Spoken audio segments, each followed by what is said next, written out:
கோதரி திங்கிரியல எல்லாரும் என்ன என் குடும்பத்தை என் பிள்ளைகளை விரும்பி வந்து உற வச்சுக்கிட்டு போனவா அவ பாலியல் குற்ற வழக்கு. பாலியல் என்னையா குற்ற வழக்கு? என்ன பாலியல் குற்றம்?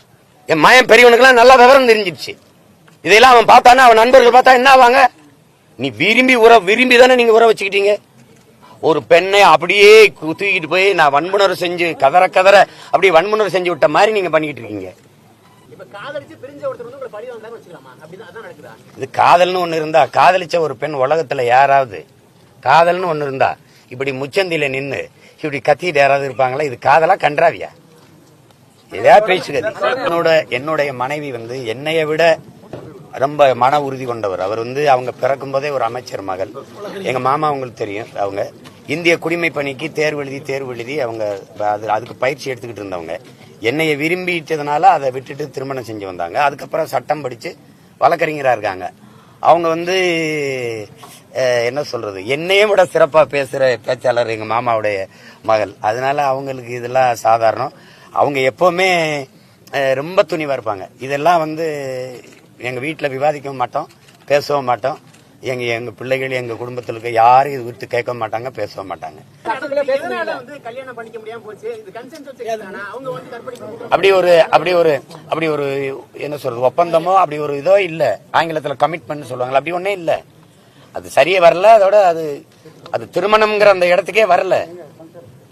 மொத்தமாவே ஒரு ஆண்டுக்குள்ள ஒரு 6-7 மாசம் தான் பேசி வச்சிருப்போம். நான் ஒரு 6 மாசம் சிறைக்கு போன போது 10ல, அதுக்கப்புறம் தொடர்பு இல்ல. நீங்க கஷ்டத்துல வந்து என்னை சந்திச்சாங்கன்னு சொல்றீங்க. அப்ப 60 லட்சம் ரூபாய் எனக்கு கொடுத்தாங்கன்றீங்க.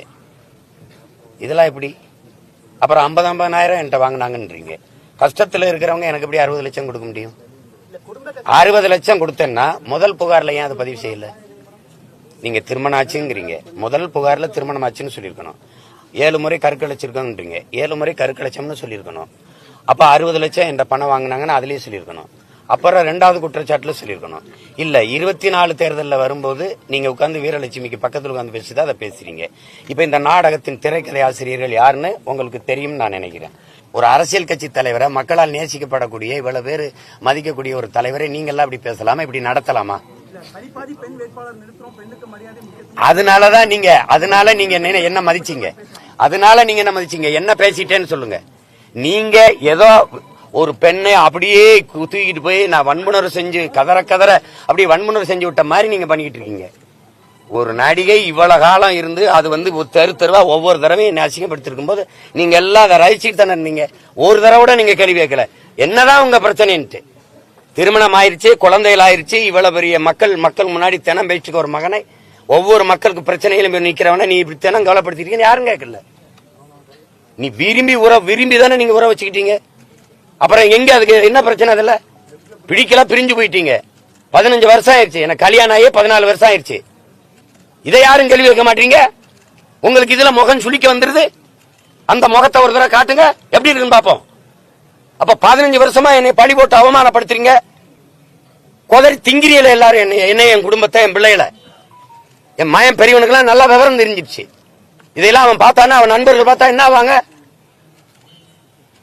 அதுல உங்களுக்கு முகம் சுளிக்க மாட்டேங்குது.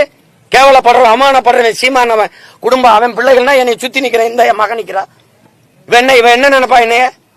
அதெல்லாம் உங்களுக்கு அவமானமா இல்லையே, கேவலமா இல்லையே? அந்த முகத்தை ஒரு தடவை காட்டு பார்ப்போம் எப்படி இருக்குன்னு. அதே என்னைய சொல்லும் போது சிரிக்குது முகம், நாங்க என் ஆதங்கத்தை சொல்லும் போது அப்படி சுளிக்குது. என்னையா உனக்கு வந்துருச்சு? இந்த திமுக இருக்க ஒரு தலைவன் இத பத்தி பேச தகுதியோட இருக்குன்னு சொல்றான். ஒருத்தன் சொல்றா பார்ப்போம். ஒரு தலைவன் பாலியல் குற்ற வழக்கு என்னையா குற்ற வழக்கு? என்ன பாலியல் குற்றம் நிரூபிக்கப்பட்டிருக்கா? விரும்பி வந்து உற வச்சுக்கிட்டு போனவா அவ. சேட்டை பண்ணிட்டு அலையக்கூடாது. முகம் சொல்லிச்சா சுழிச்சுக்கிட்டு எனக்கு என்ன? எவன் சொல்றான்? காலங்காலம் அதை பேச்சு இருக்கிறவன். இந்த திமுக அல்லக்கை பயில இந்த வாடகை வாய் நாய் பேசிருப்பான். வேற பேசுவான். அதான் தெரிவிக்கல இல்ல, அதான பிரச்சனை இப்போ.